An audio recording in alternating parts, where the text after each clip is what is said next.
Welcome to the Lift Your Story podcast with guest Sarah Santacroce. Hi everyone, I am that gal. I am Lorianne from Milton, Ontario, Canada, and I am with... I am that guy. I am Roy Miller from Dallas, Texas, and we would like to welcome you to our Lift Your Story podcast. So in this episode, we're pleased to have Sarah Santacroce, and she is the founder of the Gentle Business Revolution. Thank you so much for being with us, Sarah. Yes. It's a pleasure to be here. Thanks. Thanks for having me. So what is the Gentle Business Revolution? Yeah, it's a paradox, first of all, right? People are like, huh, how does that work? A gentle revolution. Well, that's exactly what it is. It's a call for more empathy and kindness in the business world. And so that calls for a revolution, but not a violent revolution, but a kind and gentle revolution. So it's really this idea of doing business differently in a kinder way with more empathy. I'm coming from the marketing world, and I and kind of, got to this point where it's like, really, why are we doing things the way we're doing them? Why are we using so much manipulation and fear and scarcity? There's got to be another way. So that's what this is all about. So you're sort of taking the guerrilla out and putting the empathy in. Sorry, I had to throw that in because there's the guerrilla marketing. That's exactly right. We got to find a gentler animal than the gorilla. Nothing against gorillas, but yeah, they're kind of intimidating, aren't they? Yes. Well, are you finding the relationship aspect of business, you think it's more or less nowadays than it used to be? I think it's definitely less. I think we kind of lost track in all the tech, in all the automation. We got obsessed with numbers rather than being obsessed with people. So I do think ever since the internet came about, so 20 and so years ago, the internet was actually built to increase human conversations and human relationships. That's what the founders of the internet said. But then more and more as we went on, we started to lose that connection, and we just got obsessed with all the tech and thought, well, I can send this out to 1 million people, forgetting the people part, but just wanting more leads and more sales and all of that. So I think it's definitely less. And I think we need to go back to basics and bring more of that human connection into business and marketing. Yeah, I agree. Yeah, well, I know for me, the thing that used to drive me nuts is voicemail. And you usually could call and talk to a real person. This is my problem. They could tell you, oh, I'll put you in contact with so-and-so. But then push 1 for this, push 2 for this, push 3 for this. And none of those are what I'm looking for, Yeah. And I know I even experienced it at work where once you got voicemail, you'd be sitting at your desk, the phone ring, you wouldn't pick it up because you had voicemail. Right. And, Yeah. that, like you say, the people part disappeared Yeah, because the machine exactly. can handle it for you. That's right. And I would find, Sarah, that you would also find as well, like, let's take, social media in general, whether it's Facebook, whatever, but I'm even finding LinkedIn, I'm a little bit disappointed because you'll add people on because you feel that there's a connection of some sort. They jump right into it to say, I have this product and I want you to buy, rather than saying, how are you? Get to know me. And then maybe we have something in common that we can share. Maybe I have somebody that can help you out with your business if I'm not interested at this time because I have those connections. But to just jump in and plug a sale, to me, Right. is just so cold. Yeah.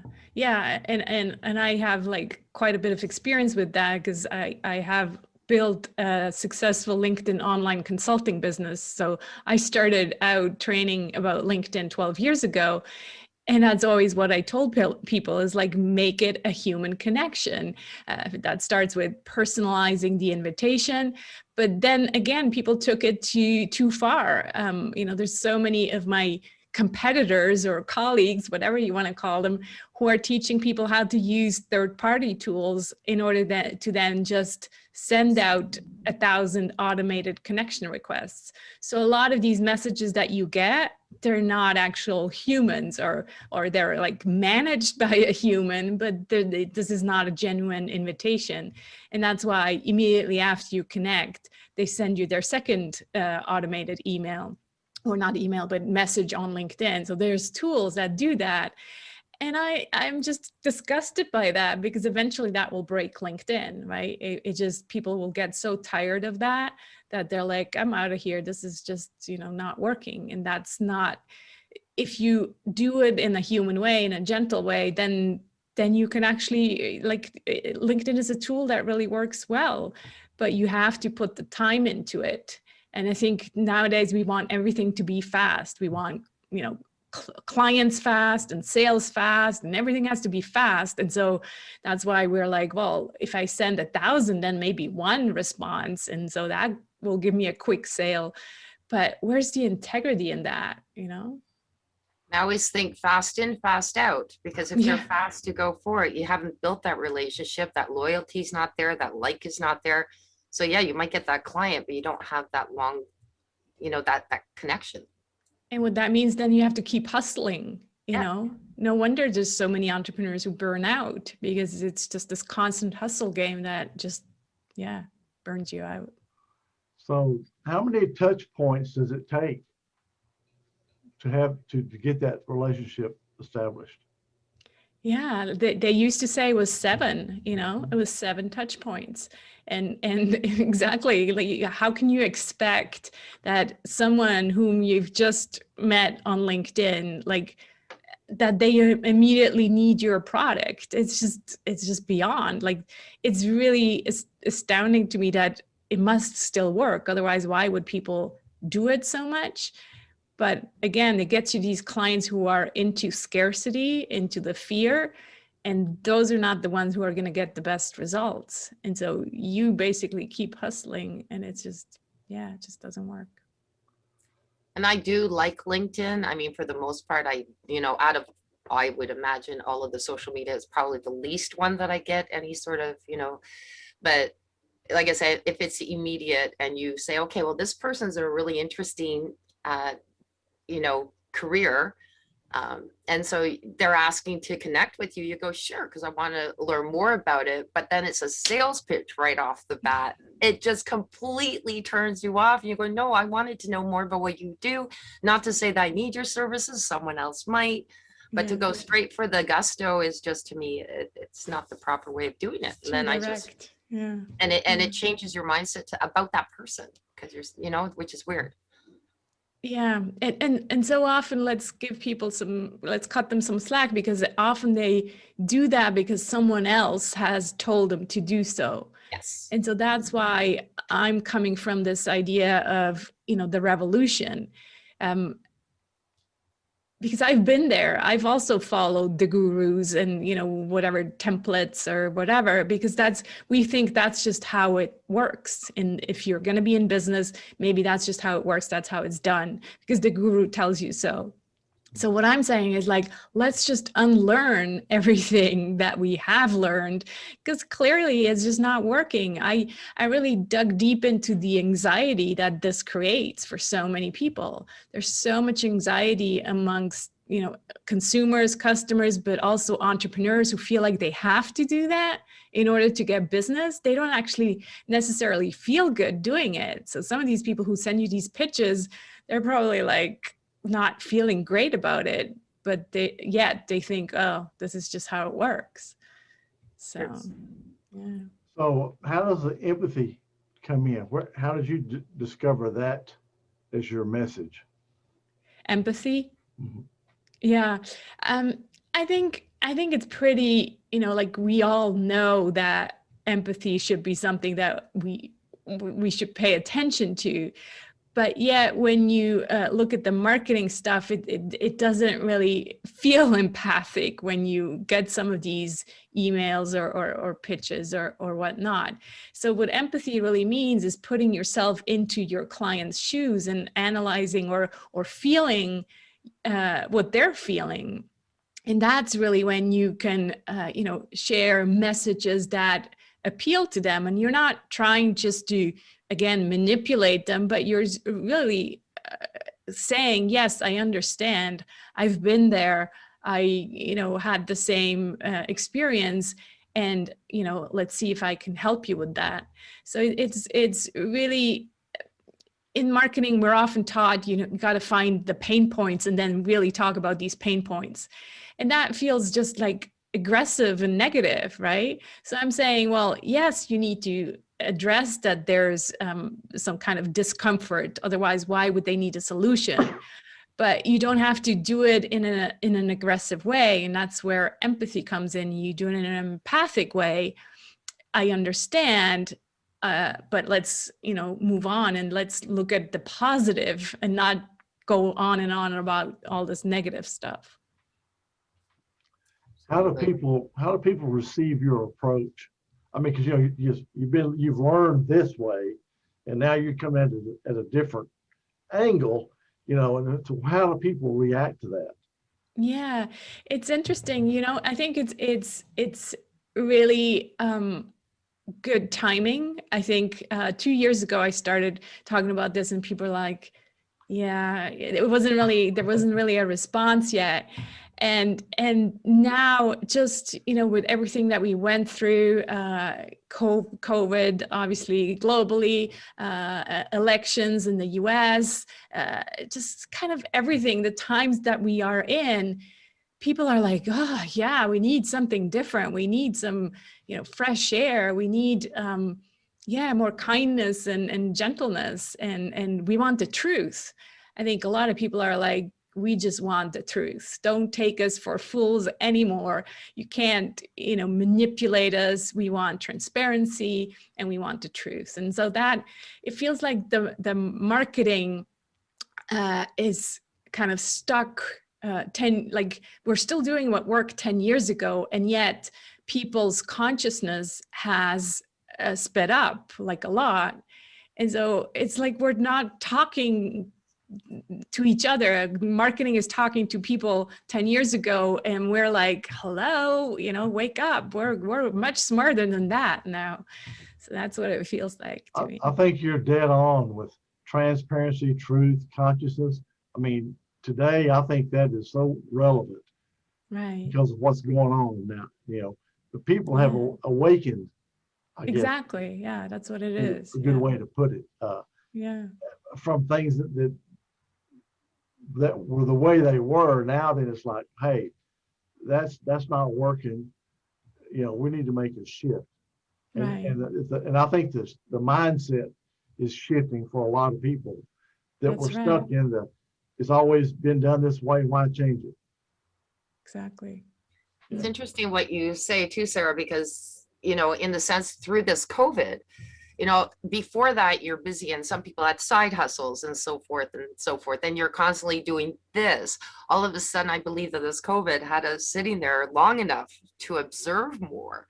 Yeah. And instead of just getting glimpses, now you're actually watching, listening, paying attention, because you've got more time to do that.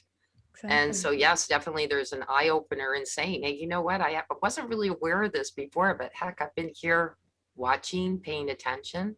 So yeah, I think there's a lot more in that last year. It gave us a lot more open-minded, open sight of what's going on. Yeah, it's like we've woken up from this trance of busyness and just doing things like we always did. Exactly. Paying attention, that's key. I think people are paying attention now to stuff they just let go by in the past. Now they're going, well, wait a minute, back up here. Yeah. Let's think about this. Yeah. Don't chase those shiny objects. Yeah, exactly. Sarah, was really cute because we had one guest that was on and said, I was the shining object syndrome, and I was wondering, because he's from another country, if it was a disease. And he realized it was, but it wasn't the kind where you need some medication for. It is almost a disease, isn't it? Yeah, it really is. So how do you help businesses with your approach? Yeah, I really invite them to become more aware, and that idea of gentle marketing or gentle business really starts with kind of coming within. What I noticed in all the marketing programs out there is like we're always chasing something outside, you know, the target audience, the ideal customer. And I'm saying, well, first pay attention to you and your story, your values, your worldview, and then bring more of that into your marketing, because then you're not just chasing basically after a problem, but you're really bringing a different kind of approach, a different kind of worldview, and people connect on a way different level. So that's what the conscious client really wants. They want to buy from companies or entrepreneurs that stand for something that, you know, really also contribute to make this place a better, this world a better place. And so it's really about, you know, going inward first. And when, again, it's like COVID helped us with that, because we're like, oh, this stuff is kind of deep. That's, you know, going to take some work. I'm like, yeah, well, I think that's what the conscious clients expects from you now. They are gonna actually pay more for a service or a product if they know that this brand stands for something, or if they have aligned values, or, you know, if they feel heard and seen as a client or a customer. So it starts with going inwards and looking at those you know, parts like values and story and all of that. Yeah, I think that's a nice concept, because, you know, with all the things going on now in the world, people are starting to look more inward, I think. Yeah, yeah, You know, that's true. and they are trying to align themselves with like individuals, you know, and not just, you know, some will, some won't, so what, who's next, you know, Yeah. you know. We sort of laugh about the tribe thing, because Roy knows my thing about avatars and tribes and all these like names that they use. But I did like one thing that said, who you are attracts your tribe. So who it is that you put yourself out to be. In that sense, that I like that saying is that, you know, you want to attract people who are like you, so to speak, because that's where the relationship builds, and the strength and the truth and just a lot more. If there's somebody complete different with different values and stuff, and they come in, it just, to me, that causes anxiety and stress. So I would rather somebody follow me. I mean, if you don't like me, that's fine. I'm not forcing you to come in, but if you like me, please come into my circle. And that's what I really kind of like about this. And like you said, with what you're doing, that's exactly what would occur, is you would be attracting your clients that are most beneficial to you and you to them. That's right. Yeah. And I would say there's also, you know, something to be gained by still having conversations with people who are not seeing the world the same way you are. I used to before always say, no, just, you know, people with the same worldview.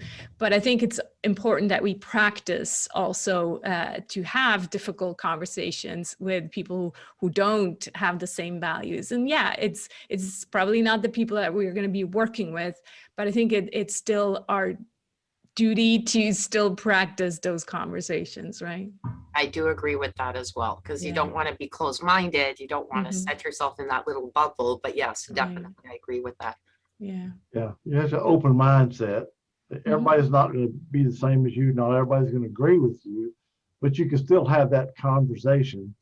That's right. And respect their opinion or their ideas, even though they don't align with yours. That's right. But that helps you open up your mind, I think. Exactly. You always learn something from these conversations. Yeah. Look at Roy and I. Look, we're you know, it shows that way. We both have completely opposite views, but somehow we managed to be friends. Okay. Oh, this was fun. No, this is really, it really is important, and I really appreciate what you're sharing. Do you have any sort of like online programs, a book you've written or anything that you can share with us on this?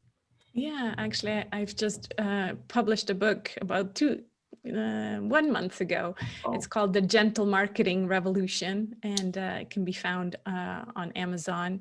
So that's really where I talk about this journey to go from, kind of the hype, fear-based marketing to a more gentler approach to marketing. And I take people through 3 R's.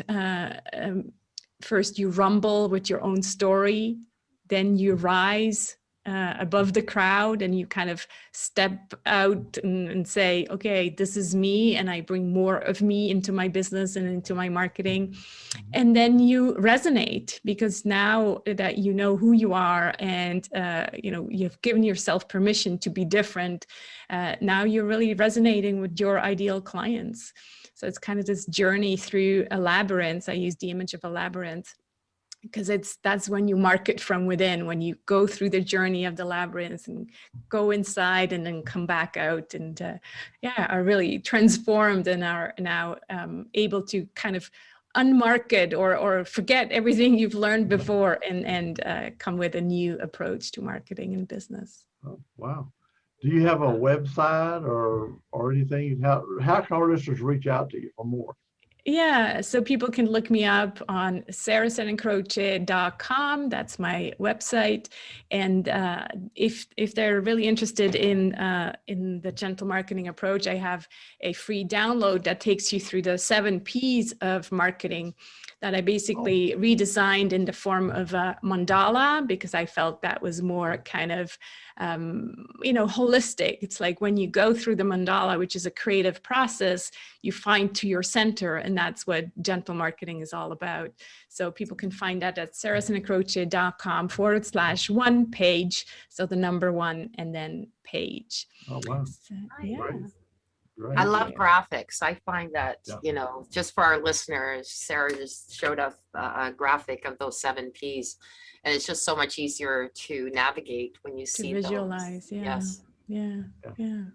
I have a notebook. I keep stuff like that in, and I can just flip through there and say, "Oh, I remember something about such and such." I'll flip through there. Oh, there it is, right there. Kind of review, quick, easy review. Yeah. That's right. Yeah, I love those. It's like Lori. Lovely. Well, I appreciate all that. For anybody out there, our listeners, are you looking to learn more about it, please do visit Sarah's website, and we really, really appreciate that. And the book on Amazon, you were saying, right? Do they have any way of, I know I'm going to ask this silly question, but do they have any way of reaching you directly for a signed copy? Ooh, yeah, they can reach me. Probably best, I don't sell them directly on my site, but if you send me a message I'm mostly still on LinkedIn, so just connect with me there and mention that you've heard me on this podcast, and I'd be happy to connect. And if just connecting is already great, but if you want a signed copy, of course, I will send you that. Perfect. Perfect. Right. I love having the signed copy. Yeah, it's definitely still extra special. It's that human connection, right? Mm-hmm. That we often forget, and that we definitely don't get from a Kindle version. Exactly. Definitely. And then, you're holding on to that book, and someday when that person, is so far beyond with 20 books all on the top New York bestseller, you can say, I have one of the originals and signed.